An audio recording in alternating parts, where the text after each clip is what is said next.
The Lost City of Petra, unveiling the secrets of the Nabataeans. What if I told you that beneath the rose-red cliffs of Jordan lies a civilization so advanced, so mysterious, that it controlled the ancient world's most precious commodity, and then vanished without a trace? In 1812, Swiss explorer Johann Ludwig Burckhardt disguised himself as an Arab merchant, his heart pounding as he approached what locals whispered was a cursed valley. What he discovered that day would rewrite history books and reveal one of archaeology's greatest mysteries: Petra, the lost capital of the Nabataeans. The Nabataeans weren't just another ancient tribe scratching survival from the desert sands. These were the Silicon Valley entrepreneurs of antiquity, the masters of a trade network that spanned 3 continents. From their hidden stronghold carved into living rock, they controlled something more valuable than gold: the incense routes that connected east and west. Picture this: caravans laden with frankincense from Somalia, myrrh from Yemen, silk from China, and spices from India, all passing through Nabataean hands. Every grain of precious incense burned in Roman temples, every silk robe worn by Egyptian nobility, every exotic spice flavoring a feast in Constantinople had likely been taxed, traded, and transported by these desert merchants. But how did a nomadic people transform into the wealthiest civilization between Rome and Persia? The answer lies carved in stone, hidden in tombs, and whispered in the wind that still howls through Petra's narrow canyons. The Treasury, Al-Khazneh, stands 130 feet tall, its intricate facade carved directly from the cliff face with precision that would challenge modern stone carvers. But this iconic monument, familiar from countless films and photographs, represents just 1% of Petra's true magnitude. Beyond the Treasury lies a secret that even today's archaeologists are still uncovering: an engineering system so sophisticated it sustained 30,000 people in one of Earth's most unforgiving environments. The Nabataeans didn't just survive in the desert, they conquered it. Their water management system included over 200 cisterns, elaborate dams, and channels that could capture and store every precious drop of seasonal rainfall. They carved settling tanks that filtered sediment from water, created pressure pipes that carried water uphill, and built aqueducts that would make Roman engineers envious. But here's where the story takes an incredible turn.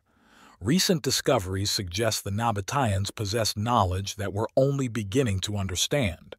By 363 CE, a massive earthquake shattered Petra's elaborate water system. Trade routes shifted. The Roman Empire's focus moved elsewhere. And gradually, inexorably, the Nabataeans began to fade from history. But their disappearance wasn't just physical, it was cultural, linguistic, and almost complete. Unlike other great civilizations that left behind extensive written records, the Nabataeans took their secrets with them. They left behind thousands of inscriptions, yet most are simple dedications or tomb markers. Their great libraries, their trade contracts, their diplomatic correspondence, their scientific knowledge, all vanished as thoroughly as if they had never existed. For over 1,400 years, Petra slept in silence. Bedouin tribes knew of the ruins, spinning tales of jinn and lost treasure, but the wider world forgot entirely about the civilization that once controlled international commerce from this remote desert outpost. Modern archaeology has revealed secrets that challenge everything we thought we knew about ancient trade, technology, and urban planning. Ground-penetrating radar has discovered a massive ceremonial platform larger than an Olympic swimming pool, hidden beneath centuries of sand and rubble. Drone surveys reveal the true extent of Petra's sprawl, a metropolitan area covering 102 square miles.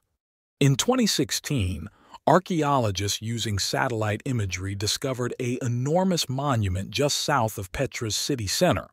This massive rectangular platform, measuring 184 by 161 feet, had remained hidden in plain sight for over 2 centuries of exploration. What was its purpose? The mystery deepens with every excavation season. The Nabataeans weren't just merchants. They were innovators. They developed a unique form of concrete that has survived 2,000 years of earthquakes and flash floods. They created hydraulic cement that actually grows stronger when exposed to seawater. They built structures using a technique called ashlar masonry that required no mortar yet has withstood millennia of weathering.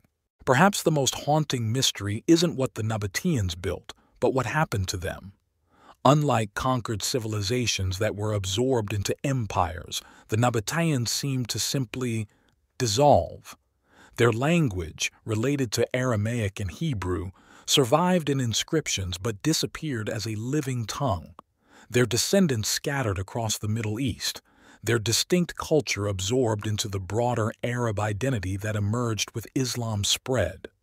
Recent DNA analysis of remains found in Petra's tombs suggests the Nabataeans were genetically diverse, reflecting their cosmopolitan trading culture.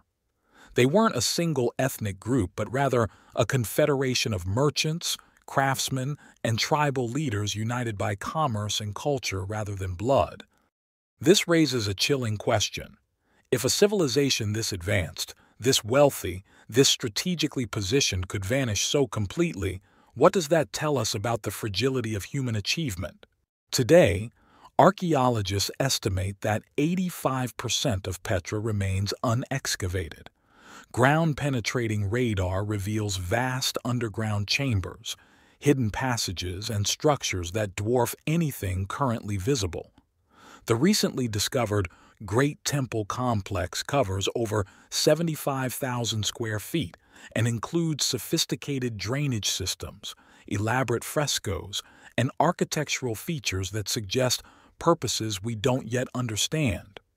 In 2019, researchers announced the discovery of Petra's Great Temple was likely not a temple at all, but perhaps an elaborate royal residence or administrative complex.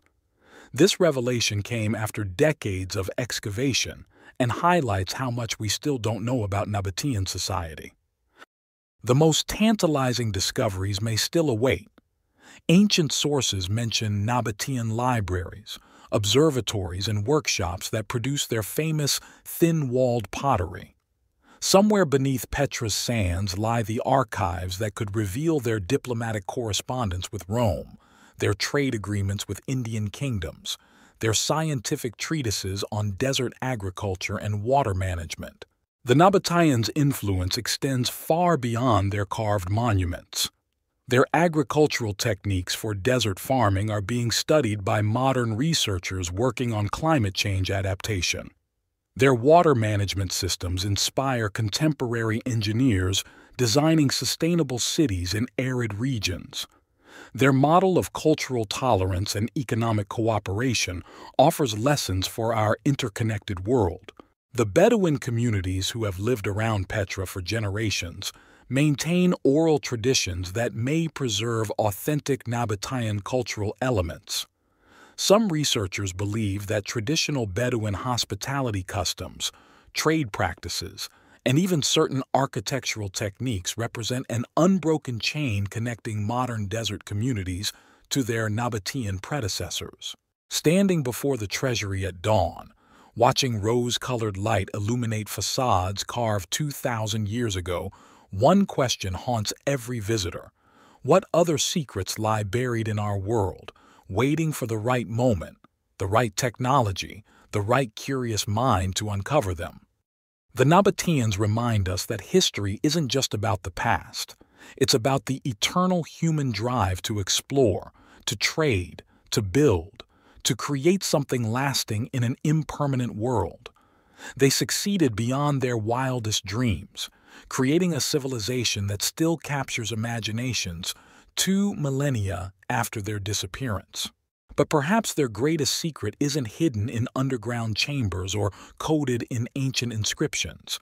Perhaps it's simply this: In a world of empires built on conquest, they built theirs on cooperation, innovation, and the simple human desire to connect distant peoples through trade and cultural exchange. The lost city of Petra isn't really lost at all.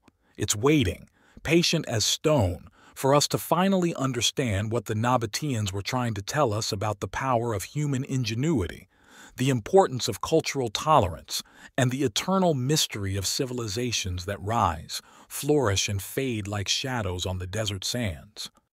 The wind still whispers through Petra's canyons, carrying secrets in languages long forgotten, waiting for the day when we're finally ready to listen.